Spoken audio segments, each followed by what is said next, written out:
हरे कृष्णा से भक्तों का स्वागत है आज की भगवत गीता क्लास में। पहले हम मंगलाचरण करते हैं जल्दी से।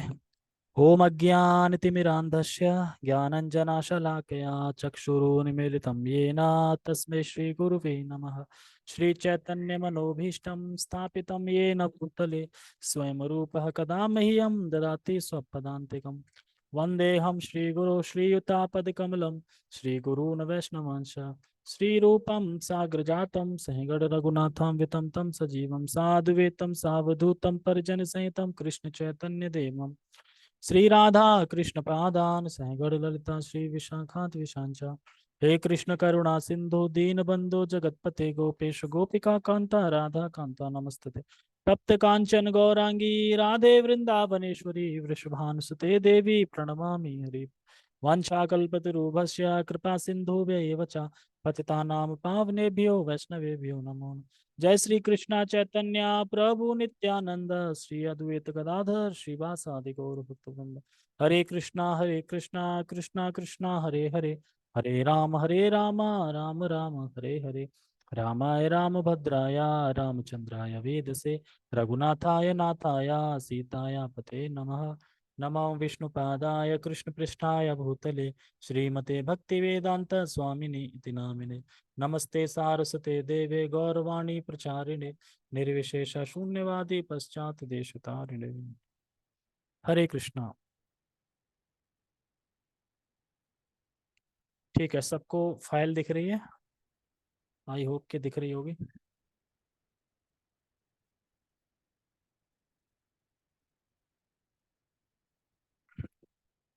धुंधला क्यों आ रहा है कैमरा?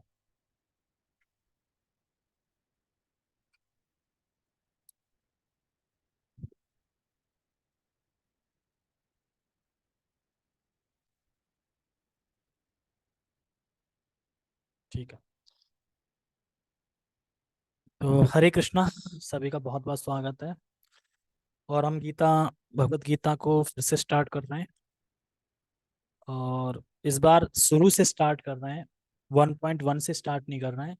मतलब भूमिका से स्टार्ट कर रहे हैं, क्योंकि पहले हम देखते हैं कि भगवत गीता में भूमिका है, जिसमें प्रभुपाद ने मोटा मोटा बता दिया भगवत गीता के अंदर क्या है और किस तरीके से भगवत गीता की ग्लोरिफिकेशन और आचार्यों ने की है, वो सब बताया गया है इसमें।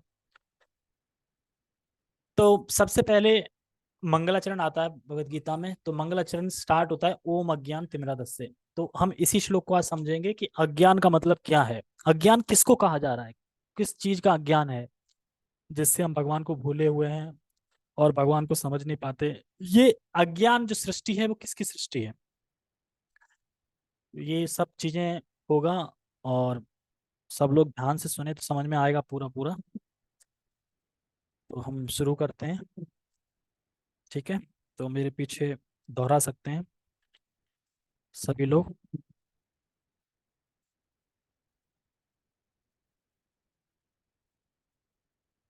ओम अज्ञानतिमिरान्धस्य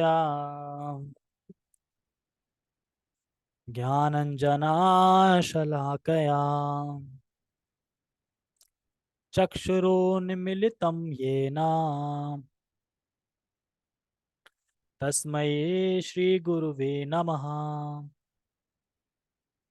ओम अज्ञानतिमिरान्धस्य ज्ञानञ्जनाशलाकया चक्षुरुन्मीलितं येन तस्मै श्रीगुरुवे नमः। ठीक है, तो जैसा कि हम इस श्लोक में सुन रहे हैं, ये पूरा नहीं दिख रहा है तो बताया क्यों नहीं पहले?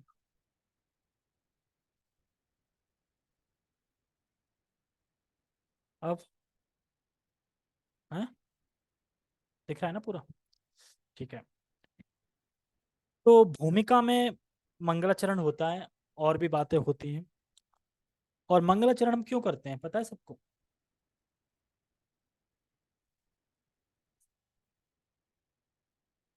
गुरु से भेंट करने के लिए।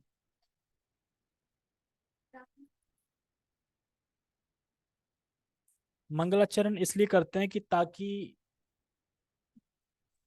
जो ग्रंथ रचना करने में कोई विघ्न ना आए, इसलिए पहले मंगलाचरण करते हैं। जो भी आचार्य हैं जैसे श्रील सुखदेव गोस्वामी पहले मंगलाचरण करते हैं। भागवतम बोलने से पहले जो पहला श्लोक है वो मंगलाचरण एक तरीके से पूरा, तो मंगलाचरण किया जाता है।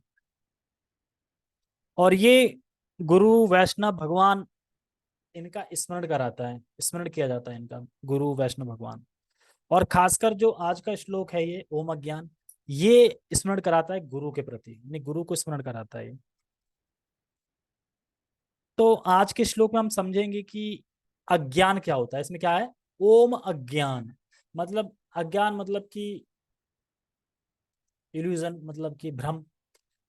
तो अज्ञान किस चीज का, और अज्ञान कैसे, अज्ञान की सृष्टि हुई जो, और कैसे अज्ञान क्या क्या कार्य करता है, ये सब चीजें हम समझेंगे। तो सबसे पहले श्लोक में क्या है, ओम। ओम मतलब भगवान। अज्ञान तिमिरांधस्य, अज्ञान मतलब अज्ञान, और तिमिरा, तिमिरांधस्य यानी तिमिर यानी अंधकार को बोल रहे हैं, अंधकार, तिमिर अंधकार।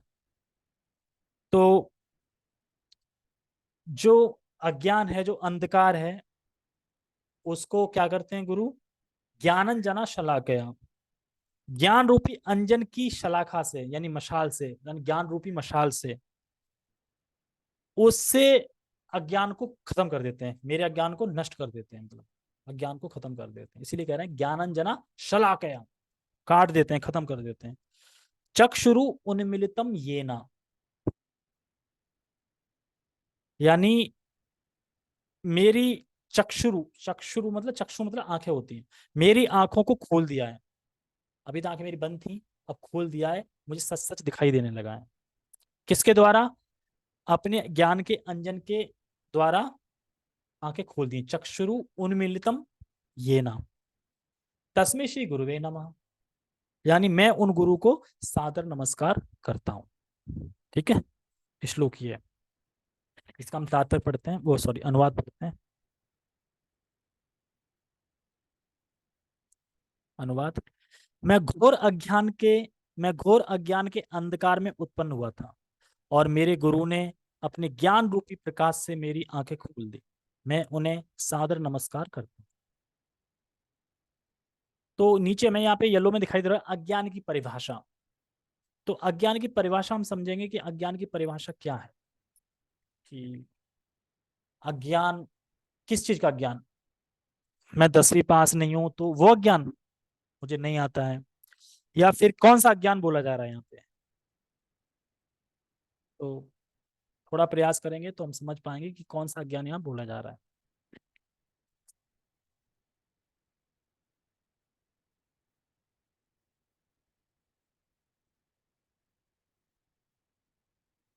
देखो, जीवों की भोगने की इच्छा है, यानी जीव भोगना चाहते हैं इस जगत को। हर किसी की भोगने की इच्छा होती है, जीव इस जगत को। तो भगवान के द्वारा नियुक्त होके, तो भगवान के द्वारा नियुक्त होके कौन, ब्रह्मा जी। ब्रह्मा जी क्या करते हैं कि शरीरों की सृष्टि करने से पहले ही अज्ञान की सृष्टि कर देते हैं। यानी सब कुछ तो मटेरियल बना के दे दिया भगवान ने, एक्टिव कौन करता है, मतलब एक्टिव परमात्मा रूप में चालू होते हैं, लेकिन सारा मटेरियल दे दिया, बनाता कौन है, ब्रह्मा जी। तो सारा कुछ दे दिया, प्रधान दे दिया, सब कुछ दे दिया करके, सारा चीजें मटेरियल दे दिया। लेकिन शरीर की जब रचना करते हैं, शरीर जब बनाते हैं, तो उसके बनाने से पहले भगवान की कृपा से क्या बना देते हैं, अज्ञान। अज्ञान की वृत्ति है उसकी सृष्टि पहले कर देते हैं। क्योंकि अगर अज्ञान नहीं होगा तो हम इस जगत को भोग ही नहीं पाएंगे। हम भूल जाते हैं कि हम कौन है, और जो हम नहीं है वो हम समझते हैं, तब हम इस जगत के भोग कर पाते हैं। अगर हमें रियल से पता होगा हम कृष्ण के दास हैं, कृष्ण के अंश हैं हम, तो फिर हम इस जगत को भोग ही नहीं पाएंगे, है ना। क्योंकि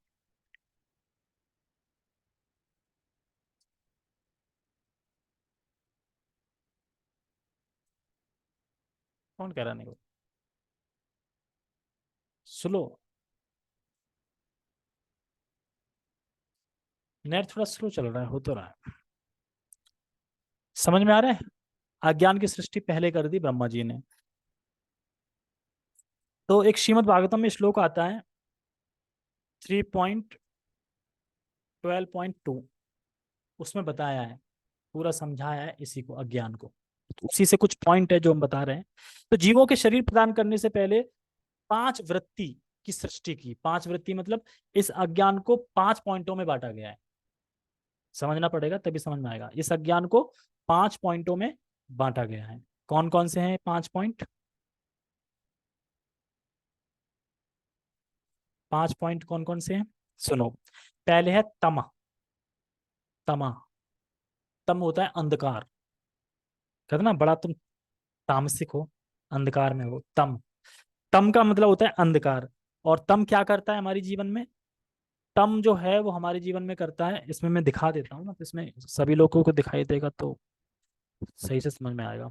मैं सबसे नीचे दिखा देता हूँ कि तम कौन सा बोला जा रहा है, उसके बाद फिर ठीक है। दिखाई दे रहा है तम? दिखाई नहीं देता? ठीक है, बाकी सबको तो दिखाई दे रहा है। तम। तम का मतलब है अविद्या, या ये कहना कि मैं क्या हूं ये भूल जाना, इसको बोलते हैं तम। यानी अज्ञान का पहला पॉइंट क्या है? तम।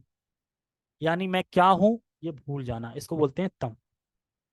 यानी अपने स्वरूप की विस्मृति हो जाना, मैं क्या हूं ये भूल जाना, ये तम करता है।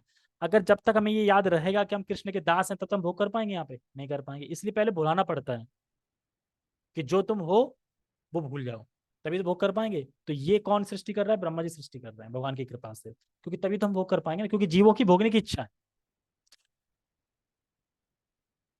तम मतलब क्या है ना, तामसिक बहुत होते हैं। तामसिक मतलब तमोगुणी लोग होते हैं। तमोगुणी लोग भूले हुए तो होते हैं ना कि हम कौन है क्या है, तो तम। तम।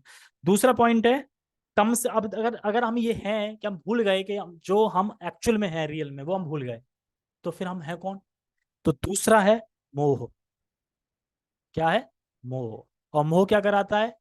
जो हम नहीं है उसमें नियोजित करा देता है कि आप ये हो। यानी हम क्या नहीं है? हम शरीर नहीं है, लेकिन मोह क्या कराता है कि तुम शरीर हो। तो अज्ञान की 2 पॉइंट समझ में आए? इनको बिल्कुल याद करना होगा, एकदम रट लेना होगा। तब मतलब क्या होता है? हम अपने स्वरूप को भूल जाते हैं, मतलब हमारे स्वरूप को भुलवा दिया जाता है। हम कौन है? कृष्ण के दास हैं, हम ये भूल जाते हैं, मतलब हम आत्मा हैं ये भूल जाते हैं। और दूसरा मोह क्या करता है? मोह करता है कि जो आप नहीं हो उसमें निवेशित हो जाते हो कि हाँ मैं ये हूं। ये करता है मोह। और जब आपको ये पता चल जाता है कि मैं ये शरीर हूं, हम ये मान रहे हैं मैं शरीर हूं, तो शरीर से फिर क्या होता है आगे? आगे तीसरा पॉइंट आता है, वो है महामोह। महामोह क्या करता है? महामोह करता है कि अर्थात भोग्य वस्तुओं का स्वामित्व, यानी जो भी इस जगत में मेरे भोगने की वस्तु है वो मेरी है। समझे? रसगुल्ला लाए, किसके हैं? मेरे हैं, भोगने के हैं ना। लैपटॉप किसका है? मेरा है, भोगने का है ना। तो जो भी इस जगत में भोगने वाली वस्तुएं ये मेरी हैं। यानी ममुत्व की भावना, भोगने वाली वस्तुएं ममुत्व की भावना ये मेरी है। जब हम मानते हैं हम ये शरीर है, तभी तो शरीर से जुड़ी हुई वस्तु अपनी मानते हैं कि मेरी है मेरी है। तो ये थर्ड नंबर पॉइंट है अज्ञान का। ये सारा कुछ अज्ञान के बारे में, ये पूरा श्लोक ही अज्ञान के बारे में, ठीक है। अच्छा, हमने ये मान लिया, ठीक है, जो भी भोग वाली वस्तुएं ये मेरी हैं। उसके बाद क्या होता है? उसके बाद है तामिश्र। तामिश्र क्या करता है? तामिश्र करता है कि हताशा पर क्रोध, यानी भोग की वस्तु अगर ना मिले या कोई छीन ले तो क्रोध, इसको बोलते हैं तामिश्र। मतलब जब मेरी कोई भोग की वस्तु छीनता है या मुझे मेरे भोग की वस्तु नहीं मिलती तो मुझे क्रोध आता है। द्वेष भी बोल सकते हैं इसको, बेकार है, गुस्सा, क्रोध। अच्छा, इसके आगे क्या होता है फिर? आगे फिर अंधतामिश्र।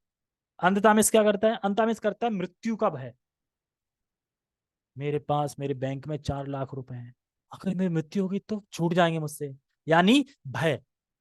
भय होता है ना, जैसे कि भोग की वस्तुएं, बहुत सुंदर सुंदर भोग की वस्तुएं, मेरा घर है, मकान है, बहुत सारी सुंदर सुंदर वस्तुएं, लेकिन अगर मेरी मृत्यु होगी तो सारी वस्तु छूट जाएंगी यहीं पे, है ना।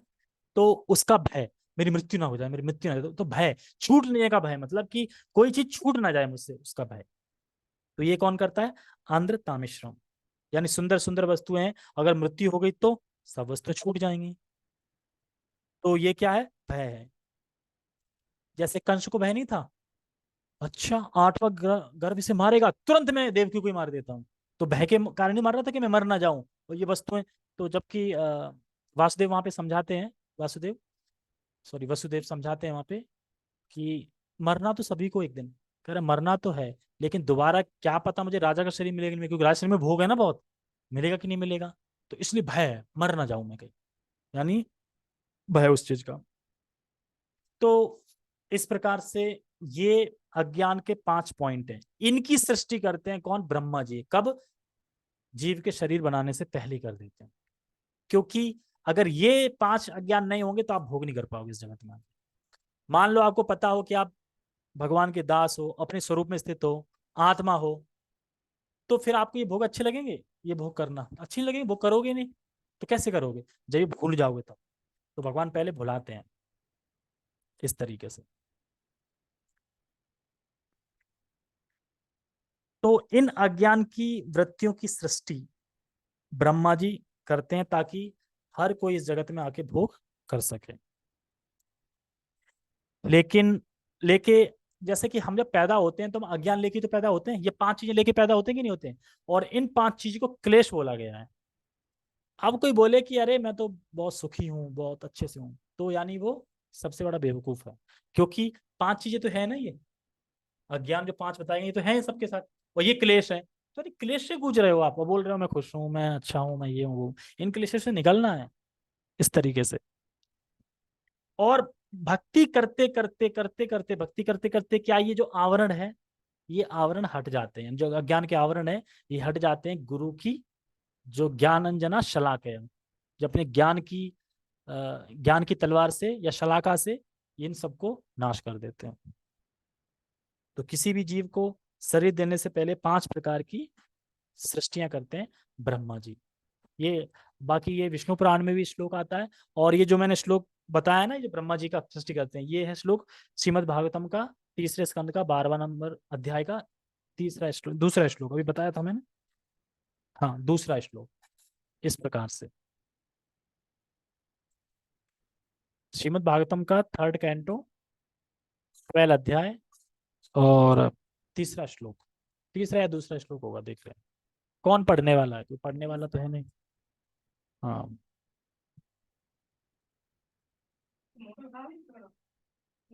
हरे कृष्णा चाचा जी, वीडियो अटक अटक से चल रही है, सिर्फ साउंड सही आ रहा है। अच्छा, वीडियो अटक अटक के चल रही है।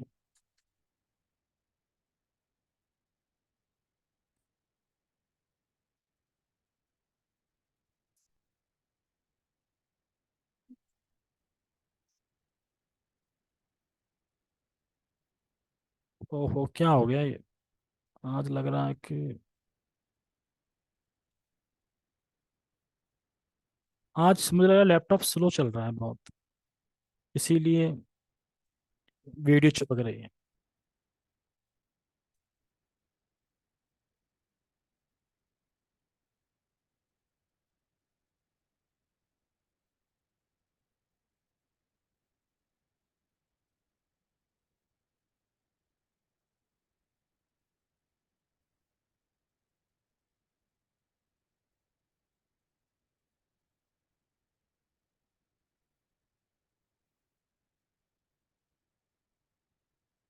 एक सेकंड, 1 मिनट इसको हटा देना।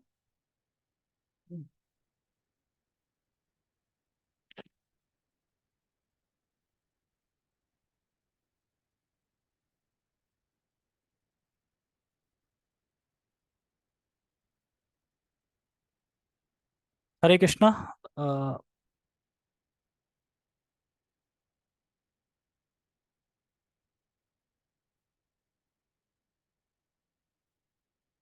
हरे कृष्णा, अब ठीक है?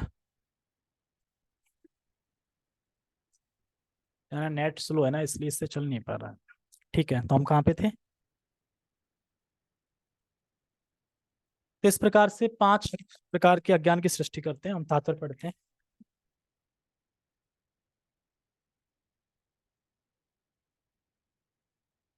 तात्पर्य बहुत अच्छा है। तात्पर्य, विभिन्न प्रकार की योनियों में जीवों की वास्तविक सृष्टि के पूर्व ब्रह्मा ने वे परिस्थितियां उत्पन्न की जिनके अंतर्गत जीवों को इस भौतिक जगत में रहना होता है। यानी ये बता रहे हैं कि कोई, जैसे कि जमीन है, तो ऐसा तो है नहीं कोई जमीन पे जाके रहने लगेगा। पहले जमीन को खोदना पड़ेगा, घर बनाना पड़ेगा, सेट करना पड़ेगा, घर में सारी व्यवस्था रखनी पड़ेगी, पानी होना चाहिए, लाइट होना चाहिए, सब चीजें होंगी। जब रेडी हो जाएगा घर, तब जाके इंसान जाके वहां पे रहता है। ठीक है, इस प्रकार से। तो ऐसे ही पहले ये सृष्टि, 5 प्रकार की सृष्टि की सृष्टि करते हैं ब्रह्मा जी। अज्ञान की वृत्ति जो 5 बताई है, इनकी सृष्टि करते हैं। जब ये पूरा सेट हो जाता है, तब जाके शरीर देते हैं, अब जाके रहो, अब भोग करो। वैसे तो भोग कर नहीं पाओगे। तो ये यहाँ पे बता रहा है। अब देखो येलो में लिखा है, ये बहुत अच्छा है। जब तक जीव अपने असली स्वरूप को भूल नहीं जाता, तब तक जीवन की भौतिक अवस्थाओं में रह पाना उसके लिए असंभव है। अतएव भौतिक जीवन की पहली दशा है अपने असली स्वरूप की विस्मृति।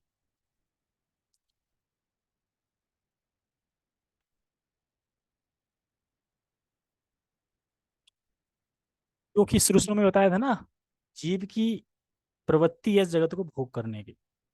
तो कैसे भोग करेगा? हाँ, भोगने की इच्छा है तो भोग कैसे करेंगे? पहले तो ये सृष्टि करनी पड़ेगी ना 5 चीजों की, क्योंकि जब तक हमें याद रहेगा हम भगवान के, हम भोग कर ही नहीं पाएंगे, और हमारी इच्छा है भोगने की। तो पहले बुलवाया जाता है, ये भगवान ही बुलवा रहे हैं, पहले पहले आप भूलो। एक तरीके से अल्टीमेट तो भगवान ही बुलवा रहे हैं, पर ब्रह्मा जी ने सृष्टि करी है अज्ञान की, इस अंधकार की, 5 वृत्तियों की। ठीक है, इसीलिए हम पे बता रहे हैं कि जब तक हम असली स्वरूप को विस्मृति नहीं होगी, हम कैसे भोग करेंगे? यानी अपने स्वरूप में स्थित होकर जीव जब भगवान की सेवा करता है तो कितना सुख मिलता है, अल्टीमेट सुख मिलता है। जब हम, जैसे मान लो हम समझेंगे कि हम आत्मा है, भगवान के अंश हैं, दास हैं, अब हम भगवान की सेवा करने में बहुत आनंद मिलेगा। अब उस आनंद के बाद भी क्या हम इस जगह तो भोगेंगे, भोगना चाहेंगे? नहीं भोगना चाहेंगे। इसीलिए पहले भुलवाया जाता है ताकि हम भोग पाए।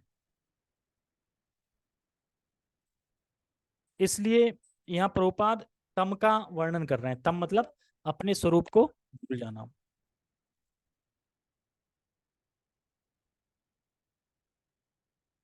अपने असली स्वरूप को भूलने पर मनुष्य का मृत्यु से भयभीत होना निश्चित है। अब ये दूसरा बता रहे हैं, पहले तम की कर दी, अपने स्वरूप को भूल जाना, यानी मैं, मेरा जो स्वरूप है उसको भूल जाना, इस तरीके से। फिर दूसरा क्या आता है? मैं जो नहीं हूं उसमें अविनेश हो जाना, यानी मैं ये शरीर नहीं हूं, पर मैं मान लेना कि मैं ये शरीर हूं। ये दूसरा है मोह। यानी यहाँ पे बता रहे हैं कि मृत्यु से भयभीत होना निश्चित है। यद्यपि शुद्ध आत्मा मृत्यु रहित तथा जन्म रहित होता है, भौतिक प्रकृति के साथ यह झूठी पहचान उन वस्तुओं के मिथ्या स्वामित्व का कारण है, जो श्रेष्ठ नियंत्रण की व्यवस्था द्वारा प्रदत्त होती है।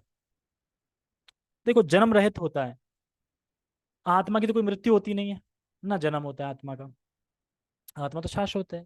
तो इसीलिए कह रहे हैं यहाँ पे कि अगर हम ये भूले हुए हैं कि हम आत्मा हैं, और ये याद है कि हम शरीर हैं, तो भयभीत होना अवश्यंभावी है। जब तक हम शरीर मानेंगे अपने आप को, तो हम भयभीत होंगे।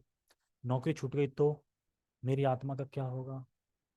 खाना नहीं बना तो मेरी आत्मा का क्या होगा? ऐसे ही सोचता है कि आत्मा का क्या होगा? ये सोचता है जॉब छूट गई तो मेरा क्या होगा, मेरा आत्मा में मेरा आता है। तो जब तक मैं अपने आप को शरीर मानू, तब तक भय, भयभीत रहेगा ही रहेगा, भयभीत। और जैसे हम सोचते हैं हम आत्मा है, तो भय खत्म, क्योंकि आत्मा की थोड़ी जॉब छूटती है, शरीर की छूटती है ना, आप शरीर मान रहे हो इसलिए। तो हमारी, अगर किसी ने बदनामी कर दी तो आत्मा का क्या होगा? हमें किसी ने गाली दे दी तो आत्मा का क्या होगा? ऐसा सोचते हैं हम कभी, मेरा क्या होगा? ये सोचते हैं। तो यही अविनेश है। जैसे बुद्ध भगवान का एग्जाम्पल आता है कि वो एक नदी के किनारे या कहीं खड़े थे, एक व्यक्ति आता है गाली देता है बहुत सारी, और मुस्कुराते रहते हैं, क्या मैंने इतनी सारी गाली दी, आपको बुरा नहीं लगा? कह रहे बुरा तब लूंगा ना जब मैं लूंगा गाली, मैंने गाली ली नहीं आपकी। कैसे? ठीक है, ये पकड़ो, ठीक है, दो मुझे। दिया, नहीं लिया तो किसके पास रह गया? नहीं लिया तो मेरे पास ही रह गया। तो उसी प्रकार से जो गाली दी आपने, मैंने एक्सेप्ट नहीं की, मैंने ली नहीं, तो गाली किसके पास रह गई? मेरे पास ही रह गई। तो यही तो पॉइंट है। तो ये कब समझ पाएंगे? जब हम अपने आप को आत्मा समझ पाएंगे तब। जैसे कि बोले कि हम हैं और चींटी चल रही है जमीन पे, चींटी और हम में क्या फर्क है? चींटी भी अज्ञान में जन्म लिया है, और हमने भी अज्ञान में जन्म लिया है। ओम अज्ञान तिमिरांधस्य, इस अंधकार में जन्म लिया है हमने। लेकिन हमारा प्लस पॉइंट ये है कि हमें गुरु की कृपा से, ज्ञान रूपी अंजन से हम अज्ञान को मिटा सकते हैं। लेकिन चींटी कैसे मिटाएगी? लेकिन एक तरफ देखा जाए तो चींटी बेस्ट है हमसे। चींटी के अंदर राग द्वेष तो नहीं है कम से कम, हमारे अंदर तो राग द्वेष भरा पड़ा, अभी राग द्वेष भी आएंगे अंदर। ये जो 5 चीजें हैं इसमें राग द्वेष भी है, सब है। राग द्वेष भी किस तरीके से है वो भी बताया जाएगा। राग द्वेष ऐसे है कि जो भौतिक वस्तु है उनको मैं भोगूंगा, ये हो गया राग। और अगर मेरी भोग में किसी ने बाधा डाल दी या चीज छीन ली तो ये हो गया द्वेष यानी क्रोध। ये वही राग द्वेष है। और इसमें लास्ट में कह रहे हैं कि जो श्रेष्ठ नियंत्रण की व्यवस्था द्वारा प्रदत्त होती है, यानी भोग वस्तुएं हमारे प्रयास से हमको नहीं मिलती। अगर हम सोचे कि भोग की वस्तुएं हमारे प्रयास से मिल रही हैं, वो भगवान की कृपा से नहीं मिलती है भोग की वस्तुएं, लेकिन हम सोचते हैं हमारे प्रयास से मिलती है। अगर हमारे प्रयास से मिलती तो प्रभु जी बता रहे थे कि एक व्यक्ति थे, बहुत अमीर थे, पर शादी नहीं हो रही उनकी। अक्सर लोग ये सोचते हैं ना कि पैसा है तो शादी हो ही जाएगी, पैसा होने के बाद भी शादी नहीं हो रही, क्यों? क्योंकि भोग की वस्तु उपलब्ध नहीं है ना, क्योंकि कृपा तो भगवान ही करते हैं। तो इस तरीके से भोग की जितनी वस्तुएं, तो हम सोचते हैं हमारे प्रयास की वजह से मिलती हैं, पर ऐसा नहीं है, भगवान के द्वारा प्रदत्त की जाती है, भगवान के द्वारा व्यवस्था से मिलती हैं। और देखो फिर येलो में, जीव को समस्त भौतिक संसाधन इसलिए प्रदान किए जाते हैं कि वह शांति पूर्वक रह सके और बद्ध जीवन में आत्म साक्षात्कार के कर्तव्यों को निभा सके। अब ये सब कुछ अज्ञान के ऊपर ही चल रहा है। हम कभी नहीं सोचते कि इंसान के रूप में हमारे हमें इतनी सारी सुविधा प्रदान क्यों की गई हैं। कूलर है, ठीक है, गाड़ियां हैं, बढ़िया घर है, सब कुछ है, खाना मिल रहा है, शांति से बैठ के पा भी रहे हैं खाना। जानवर को देखो, वो खाना कभी खाते हैं तो शांति से नहीं खा सकते, भय से खाते हैं। एक चिड़िया देखा ना, कभी चना चुभ रही हो तो कैसे चुभेगी? चुभेगी और देखेगी कोई आ तो नहीं रहा है, फिर चुभेगी, फिर देखेगी, ऐसे करके, यानी भय से। हर लोग भय से खाते हैं। लेकिन इंसान को इतनी फैसिलिटी क्यों मिली है, ये कोई नहीं सोचता। क्यों नहीं सोच पा रहे? अज्ञान के कारण। इसलिए यहाँ पे बता रहे हैं कि इतनी सुविधा क्यों दी गई है, शांति से खा सकते हैं, तो सारी व्यवस्था क्यों दी गई है? ताकि हम शांति से समय निकाल के भजन कर सके, इसलिए इतनी सुविधा दी गई है इंसानों को। और ये इंसान सोचता नहीं है, वो सोचता है भोग करने के लिए दी गई है। तो यही अज्ञान है, इसी को यहाँ पे अज्ञान बोल रहे हैं। तो अज्ञान है, अज्ञान है कि ये नहीं, इस बारे में हम कभी नहीं समझ पाते कि ये सुविधा हमें क्यों दी गई है। कोई व्यक्ति नहीं सोचता कि आखिर इंसानों को इतनी सुविधा क्यों दी गई है। भजन करने के लिए दी गई है सुविधा, लेकिन उसका हम दुरुपयोग करते हैं भोग करने में, सोचते हैं हमारी चीजें। यही ममत्व की भावना है, ये मैं शरीर हूँ और सारी वस्तुएं भोग करने के लिए, मैंने भोग करूंगा, मैं स्वामी हूं उनका। यही अज्ञान है। और देखो नेक्स्ट लाइन में कह रहे हैं, किंतु झूठी पहचान के कारण बद्ध जीव भगवान की संपत्ति के झूठे सामित्य के भाव में बंधक हो जाता है। यानी मैं ये शरीर हूं, इस कारण से महामोह, ये सभी चीजें, महामोह मतलब बताया था ना, ये सभी चीज मेरे भोगने के लिए है, भोगने के लिए है। मैं भगवान को क्यों दूं, मैं भगवान को 50% भी क्यों दूं, ये सब तो मेरी चीजें है ना, मेरी भोगने के लिए। लेकिन उनसे बोलो भाई 50 नहीं 100% भगवान को दो, क्योंकि 100% भगवान की ही है ये। लेकिन भगवान कृपा करके आपको वापस कर देंगे, लेकिन आपको 100% भगवान को देनी चाहिए।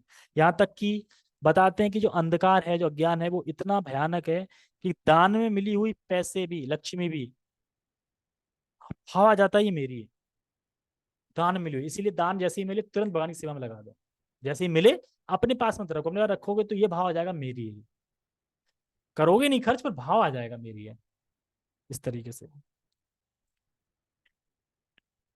तो इस श्लोक से यह स्पष्ट है कि स्वयं ब्रह्मा परमेश्वर की सृष्टि हैं, और भौतिक जगत की 5 प्रकार की अविद्याएं जो जीवों को बद्ध बनाती हैं, वे ब्रह्मा की सृष्टियां हैं। तो यानी 5 प्रकार की सृष्टि करते हैं ब्रह्मा। तो एक बार याद किया जाए क्या है, नाम बताओ, 5 प्रकार की कौन सी सृष्टि करी है? पहले मैं पूरा पढ़ दूं इसको। यह सोचना नितांत हास्यपद है कि जीव परम पुरुष के तुल्य है, जबकि यह जबकि वह यह समझ सकता है कि बद्ध जीव ब्रह्मा की जादुई छड़ी के वश में है। यानी यानी हम सब अविद्या से ग्रस्त हैं, ये समझना चाहिए। पतंजलि पतंजलि भी यह स्वीकार करते हैं कि अविद्या 5 प्रकार की है, जिनका यहाँ पर उल्लेख हुआ है। आ गया ना? तम, याद कर लो, फिर से दिखाता हूं। तम, तम मतलब स्वरूप का अप्रकाश, यानी स्वरूप का प्रकाश ना होना, मतलब ये भूल जाना कि मैं कौन हूं, अपने जीव का, अपने स्वरूप का विस्मरण, यह है तम। दूसरा है मोह, यानी देह आदि में होने वाली आत्मत्व की बुद्धि हो जानी, मतलब देहात्म बुद्धि, यानी मैं ये शरीर हूं। तीसरा है महामोह, यानी भोगों की इच्छा, जो भी भोगने वाली वस्तु है वो मेरी है। तामिश्रम, तामिश्र यानी भोग की प्राप्ति में किसी के द्वारा बाधा डाले जाने पर जो क्रोध उत्पन्न होता है उसको तामिश्र कहते हैं, तामिश्र कहते हैं। यानी मेरी भोगने की चीज आ रही गुलाब जामुन और किसी ने उठा लिया रास्ते से, क्रोध आ जाएगा, तामिश्र यानी द्वेष। फिर है अंध तामिश्र, यानी भोग का नाश हो जाने पर यह सोचना कि अरे मैं ही नष्ट हो गया, तो इसको अंध तामिश कहते हैं। यानी अगर मैं ही मर गया तो ये भोगने की चीज छूट जाएंगी, इसका भय होना, भय बना रहता है। तो इस बात को विष्णु पुराण में भी कहा गया है, तमो विमोको मोहो यस्य अंतकरण विभ्रम महामोहस्तु विज्ञो ग्राम्य भोग सुखेषणा मरणम ही अंध तामिश्रम तामिश्र क्रोध उच्यते अविद्या पंच परिवेशा पादुर्भूता महात्मना। तो 5 प्रकार के इसमें देखो फिर से बताया, तम, मोह, महामोह, अंध तामिश और तामिश, और एक और है, हाँ सॉरी अंध तामिश पहले बता दिया उसमें।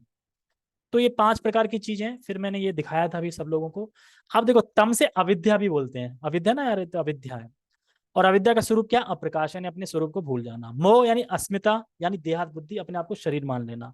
महामोह यानी राग, यानी भोग की इच्छा या ममता, मेरा है, मेरा ही अच्छा है, अच्छा है। तामिश यानी द्वेष, भोगों की अप्राप्ति जनित क्रोध है, भोग मुझे नहीं मिल पाए तो क्रोध आ जाना, यानी द्वेष। अंधतामिश यानी अविनिवेश, यानी भोगों के नाश का भय, भोग खत्म ना हो जाए। और बता रहे हैं इसमें लास्ट में है कि